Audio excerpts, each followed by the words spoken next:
తాకట్లో ఉన్న మీ బంగారాన్ని విడిపించి ఆ రోజు ఆన్లైన్ రేటుకి కొంటాం. Sharma gold company. నమస్తే, వెల్కమ్ టు సుమన్ టీవీ. నేను పద్మిని. ప్రస్తుతంతో పాటు ప్రముఖ ఆధ్యాత్మికవేత్త లక్ష్మీ నరసింహస్వామి ఉపాసకురాలు శ్రీమతి స్రవంతి గారు మనతో పాటు ఉన్నారు. మాట్లాడదాం. అక్క నమస్తే. అక్క నమస్తే పద్మిని. అక్క, 8వ తారీఖు నవంబర్ 8వ తారీఖు సంకష్టహర చతుర్థి, గణాధిప సంకష్టహర చతుర్థి. మరి స్వామివారిని పూజించుకోవటం మనకు తెలిసినటువంటి విషయమే. ప్రతి సంకష్టహర చతుర్థికి కూడా మనం మాట్లాడుకుంటూ ఉన్నాం కాబట్టి ఈ సంకష్టహర చతుర్థి వైశిష్ట్యం ఏమిటి, ఈ సంకష్టహర చతుర్థి చేసుకుంటే ఎటువంటి ఇబ్బందుల నుంచి బయటపడతాము, అలాగే వేదిక్ స్విచ్ వర్డ్స్ని చాలా విశేషంగా చెప్తున్నారు, చాలా బ్యూటిఫుల్గా అవి పనిచేస్తూ ఉన్నాయి కాబట్టి మరి ఇవన్నీ ఒక్కసారి మీ ద్వారా తెలుసుకోవాలనుకుంటున్నాను అక్క. తప్పకుండా చెప్తాను పద్మిని. గణాధిప సంకట చతుర్థిగా మనం చేసుకుంటాం అన్నమాట. అంటే గణాలకన్నీ కూడా అధిపతి మన విఘ్న వినాయకుడు అని మనకు తెలిసిన విషయమే. అయితే ఏ పని చేయాలనుకున్నా కూడా విఘ్నము అనేది ఎక్కడి నుంచి స్టార్ట్ అవుతుంది అని అంటే మనలో ఉన్న భయం నుంచి స్టార్ట్ అవుతుంది. అమ్మో ఆ పని చేస్తున్నాము, అవుతుందా, ఇంత పెద్దగా ఖర్చు పెట్టుకుంటున్నాము, ఇంత ఇదిగా ముందుకెళ్ళిపోతున్నాము, ఇలాంటి భయాలన్నీ కూడా విజ్ఞానికి సంబంధించినవి. మరి అలాంటి భయాలన్నీ కూడా తొలగిపోవాలి అంటే ఆ గణాధ్యక్షుడు తప్పకుండా మనకి హెల్ప్ చేయాల్సిందే. కాబట్టి ఆయనకి ఎలా హెల్ప్ చేయాలి అంటే ప్రకృతి మనకి ఇచ్చిన వరం చవితి. నిత్య దేవతల్లో గనక చూస్తే గనక అమ్మవారు 16 నిత్య దేవతలుగా మనకి కనిపిస్తారనమాట, తిథి నిత్య దేవతలుగా. ఇందులో చతుర్థి తిథికి అమ్మవారు ఎవరంటే భేరుండ అమ్మవారు ఏంటంటే భయాలన్నీ కూడా తొలగింపజేస్తుంది ఆవిడ. అసలు భయం అనేది లేకుండా చేస్తుంది అనమాట.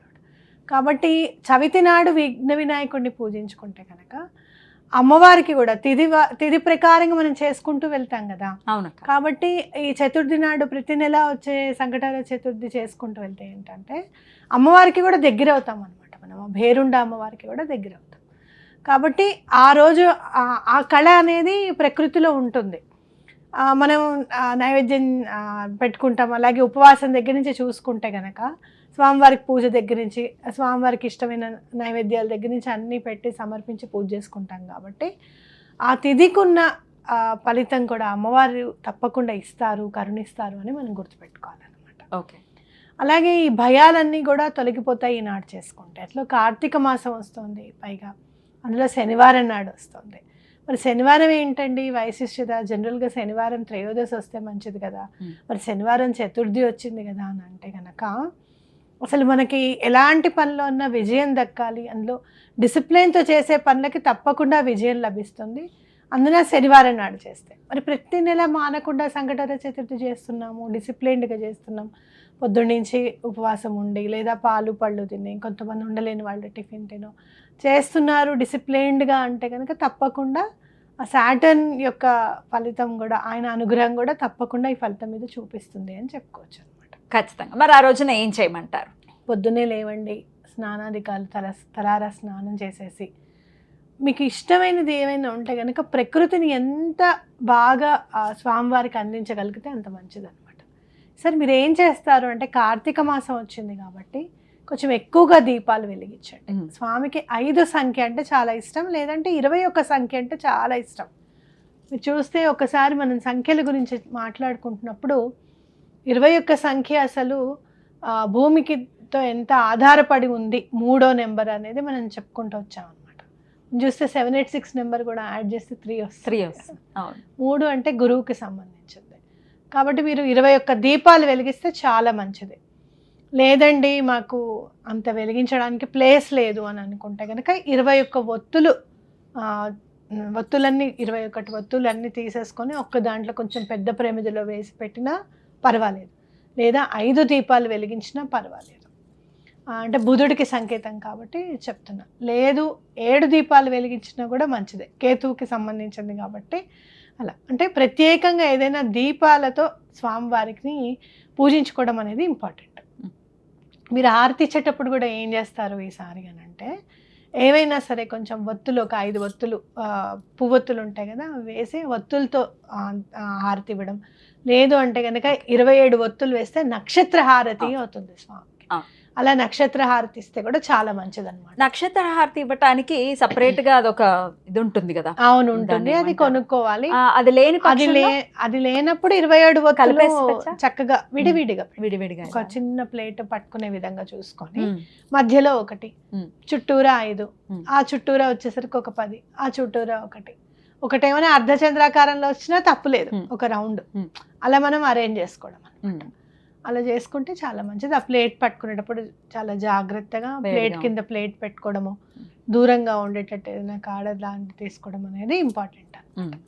ఆ నక్షత్ర హారతి ఇస్తే చాలా మంచిది. ఈసారి నేను చాలా కొత్తగా ఏం చెప్పాలనుకుంటున్నాను అంటే కనుక, ఎవరివైనా సరే సమస్యలు ఎలా ఉన్నాయి అని అంటే ఎవరైనా తీరుస్తే బాగుండు వచ్చి, ఆ భగవంతుడికి ఇంకా కరుణ రావట్లేదా, ఎంత చేసినా కూడా ఫలితం ఇదేనా అని అనిపించేవి చాలా సమస్యలు చాలా ఉంటాయి. దండం పెట్టుకోండి, నమ్మకం పెట్టుకోండి అని చెప్పడం చాలా ఈజీ, కానీ అది ఎవరైతే బాధ భరిస్తున్నారో, బరువును మోస్తున్నారో అది చాలా కష్టం.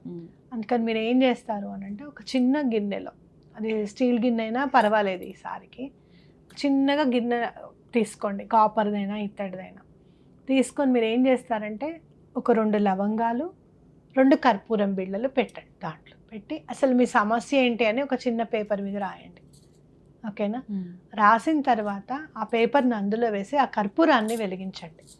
సమూలంగా అవి చక్కగా బర్న్ అయిపోతాయి, కర్పూరం బిళ్ళలు కదా, చక్కగా ఈ పేపర్ కానీ లవంగాలు కానీ అంతా బర్న్ అయిపోతాయి. అది అలానే ఉంచేసేయండి.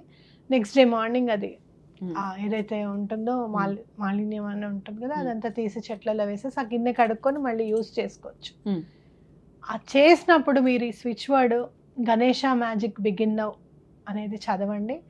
లేదు అంటే కనుక వక్రతుండ మహాకాయ సూర్యకోటి సమప్రభ నిర్విఘ్నం కురుమే దేవ సర్వకార్యేషు సర్వదా 21 times. ఇది ఒక్కటే, లేకపోతే గణేష మ్యాజిక్ బిగిన్ ఎన్నిసార్లు? 21 times. అది కూడా 20. అంటే అది కాలుతున్నప్పుడు చదవమంటారా?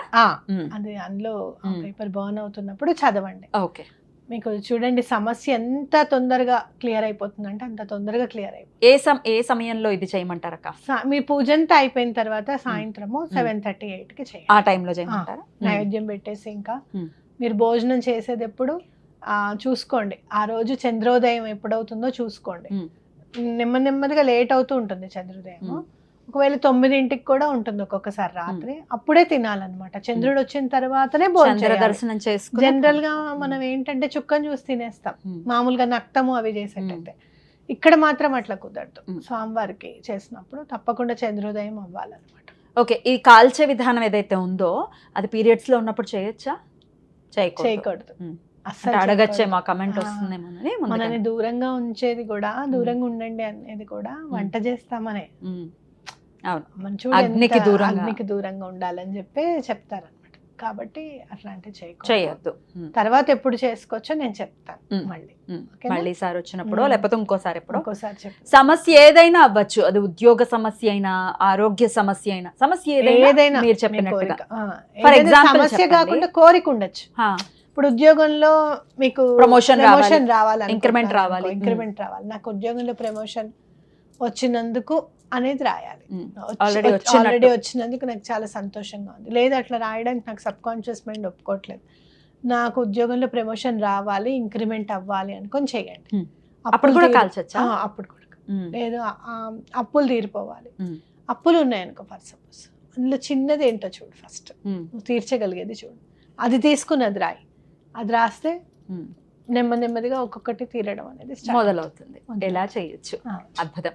సో సంకష్టహార చతుర్థి, అలాగే ఎలాగో సంకష్టహార చతుర్థికి ఉపవాసం ఉండడం, పూజలు చేసుకోవడం, గరికను సమర్పించడం ఎంత తెలిసిందే. ఇది కూడా ఇంక్లూడ్ చేసుకుంటూ వాళ్ళ సమస్యల నుంచి మన వాళ్ళు బయటపడాలని మనస్ఫూర్తిగా కోరుకుంటూ, అలా బయటపడడానికి గణేష మ్యాజిక్ బిగిన్ నౌ ఇప్పుడే మొదలైపోవాలి. చాలా బ్యూటిఫుల్ గా ఎక్స్ప్లెయిన్ చేశారక్క, కృతజ్ఞతలు. నమస్తే అక్క. నమస్తే.